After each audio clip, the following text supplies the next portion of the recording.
It was the white rabbit, trotting slowly back again, and looking anxiously about as it went, as if it had lost something, and she heard it muttering to itself, "The Duchess. The Duchess. Oh my dear paws. Oh my fur and whiskers. She'll get me executed, as sure as ferrets are ferrets. Where can I have dropped them, I wonder?" Alice guessed in a moment that it was looking for the fan and the pair of white kid gloves, and she very good-naturedly began hunting about for them, but they were nowhere to be seen.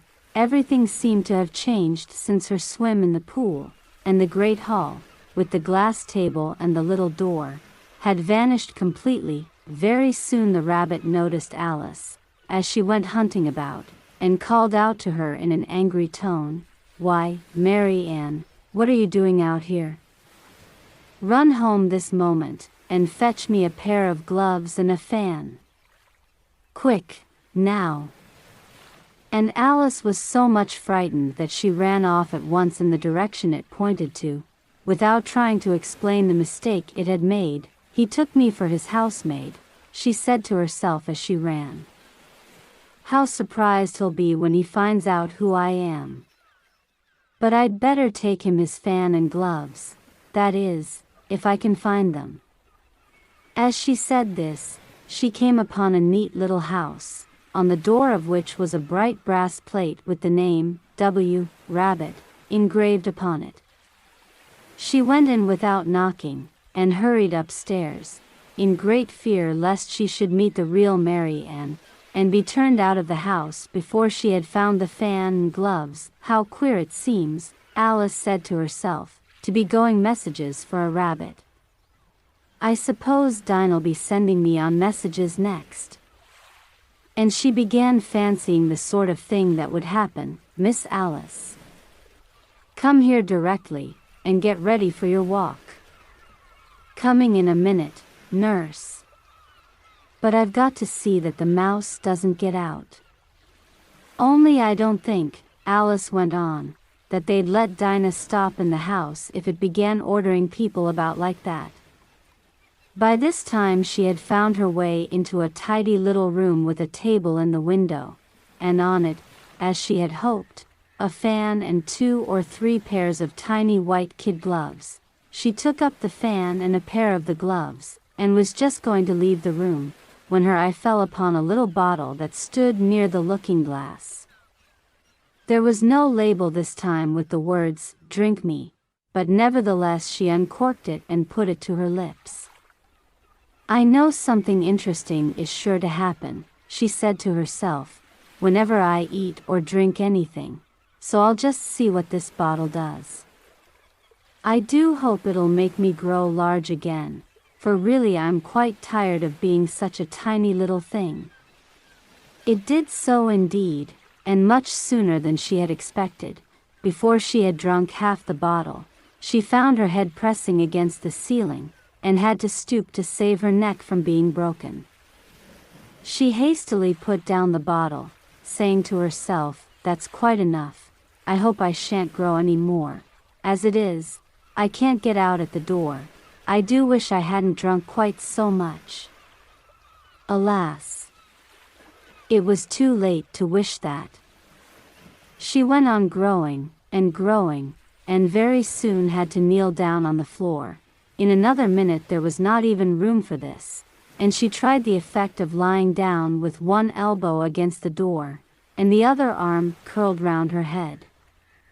Still she went on growing, and, as a last resource, she put one arm out of the window, and one foot up the chimney, and said to herself, "Now I can do no more, whatever happens. What will become of me?" Luckily for Alice, the little magic bottle had now had its full effect, and she grew no larger. Still it was very uncomfortable, and, as there seemed to be no sort of chance of her ever getting out of the room again, no wonder she felt unhappy. It was much pleasanter at home, thought poor Alice, when one wasn't always growing larger and smaller, and being ordered about by mice and rabbits. "I almost wish I hadn't gone down that rabbit hole, and yet, and yet, it's rather curious, this sort of life. I do wonder what can have happened to me. When I used to read fairy tales, I fancied that kind of thing never happened, and now here I am in the middle of one. There ought to be a book written about me, that there ought. And when I grow up, I'll write one, but I'm grown up now, she added in a sorrowful tone. At least there's no room to grow up any more here. But then, thought Alice, shall I never get any older than I am now? That'll be a comfort, one way, never to be an old woman, but then, always to have lessons to learn. Oh, I shouldn't like that. Oh, you foolish Alice, she answered herself. How can you learn lessons in here? Why, there's hardly room for you, and no room at all for any lesson books. And so she went on, taking first one side and then the other, and making quite a conversation of it altogether. But after a few minutes she heard a voice outside, and stopped to listen. Mary Ann. Mary Ann, said the voice. Fetch me my gloves this moment. Then came a little pattering of feet on the stairs. Alice knew it was the rabbit coming to look for her, and she trembled till she shook the house, quite forgetting that she was now about 1,000 times as large as the rabbit, and had no reason to be afraid of it. Presently the rabbit came up to the door, and tried to open it, but, as the door opened inwards, and Alice's elbow was pressed hard against it, that attempt proved a failure. Alice heard it say to itself, then I'll go round and get in at the window. That you won't, thought Alice, and, after waiting till she fancied she heard the rabbit just under the window, she suddenly spread out her hand, and made a snatch in the air. She did not get hold of anything, but she heard a little shriek and a fall, and a crash of broken glass, from which she concluded that it was just possible it had fallen into a cucumber frame, or something of the sort. Next came an angry voice, the rabbit's. Pat. Pat. Where are you? And then a voice she had never heard before, sure then I'm here.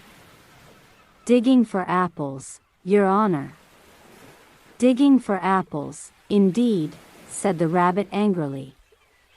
Here. Come and help me out of this. Sounds of more broken glass. Now tell me, Pat, what's that in the window? Sure, it's an arm, Your Honor. He pronounced it arum. An arm, you goose. Who ever saw one that size? Why, it fills the whole window. Sure, it does, Your Honor, but it's an arm for all that.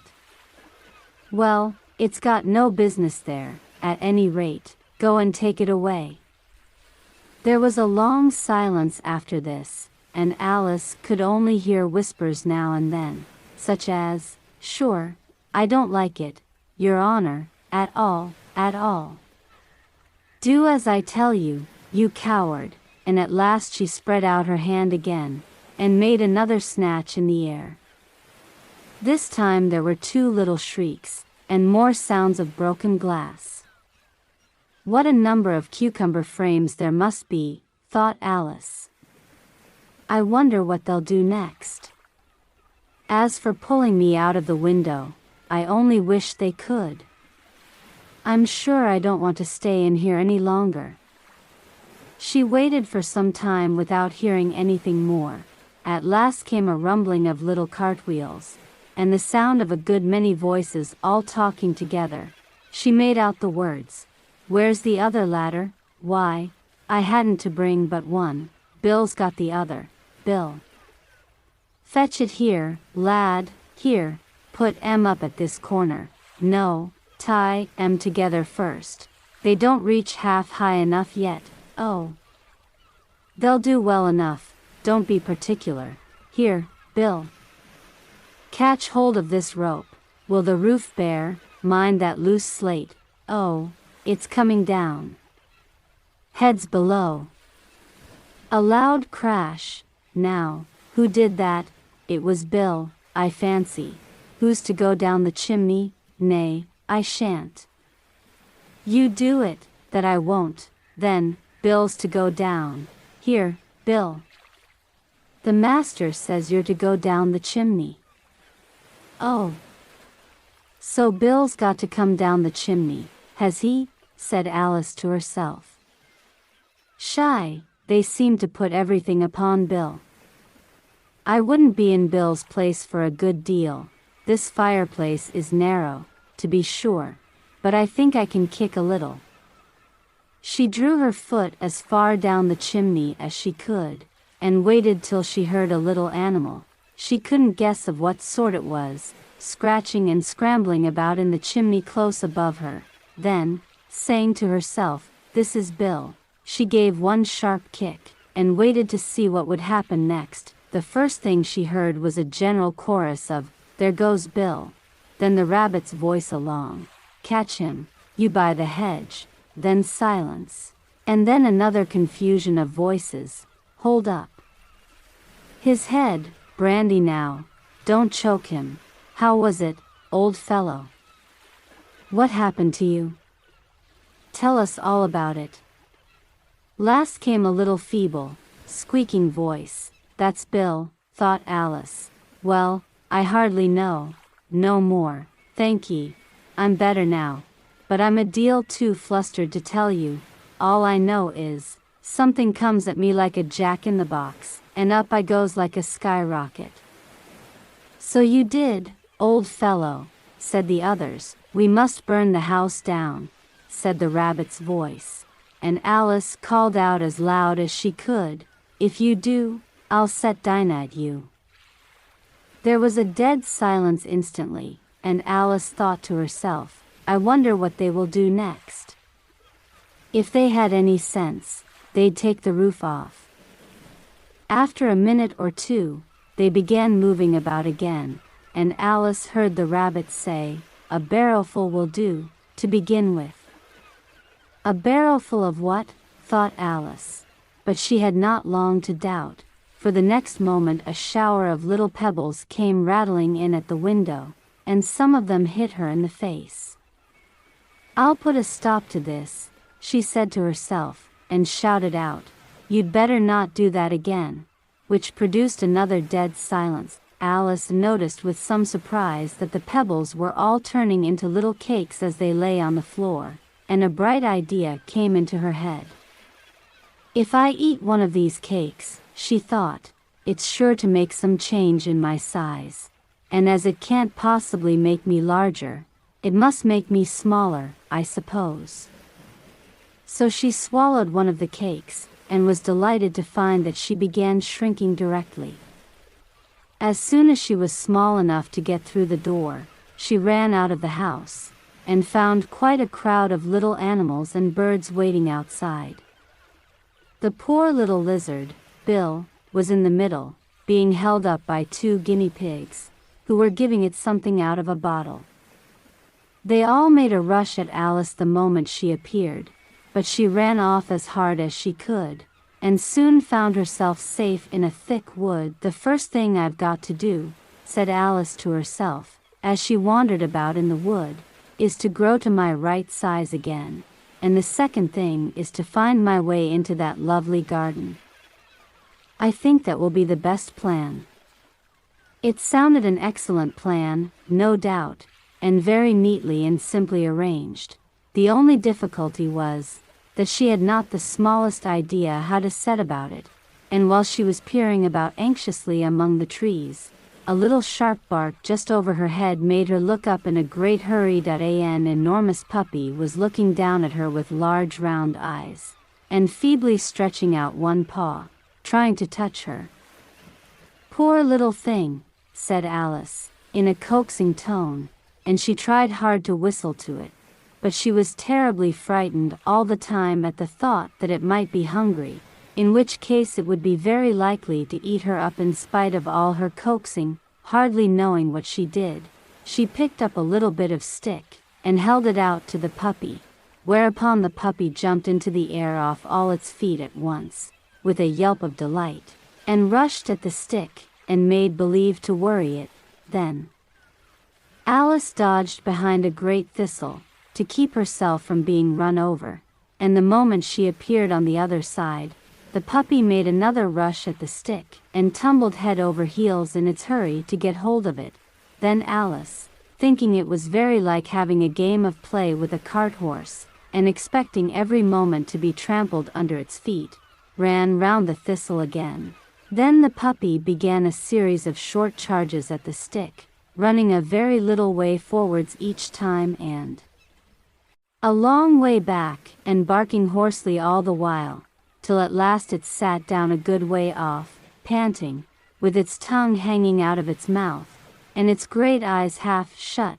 This seemed to Alice a good opportunity for making her escape, so she set off at once, and ran till she was quite tired and out of breath, and till the puppy's bark sounded quite faint in the distance. And yet what a dear little puppy it was, said Alice, as she leant against a buttercup to rest herself, and fanned herself with one of the leaves. I should have liked teaching it tricks very much, if I'd only been the right size to do it. Oh dear, I'd nearly forgotten that I've got to grow up again. Let me see, how is it to be managed? I suppose I ought to eat or drink something or other, but the great question is, what? The great question certainly was, what? Alice looked all round her at the flowers and the blades of grass, but she did not see anything that looked like the right thing to eat or drink under the circumstances. There was a large mushroom growing near her, about the same height as herself, and when she had looked under it, and on both sides of it, and behind it, it occurred to her that she might as well look and see what was on the top of it. She stretched herself up on tiptoe, and peeped over the edge of the mushroom, and her eyes immediately met those of a large blue caterpillar, that was sitting on the top with its arms folded, quietly smoking a long hookah, and taking not the smallest notice of her, or of anything else.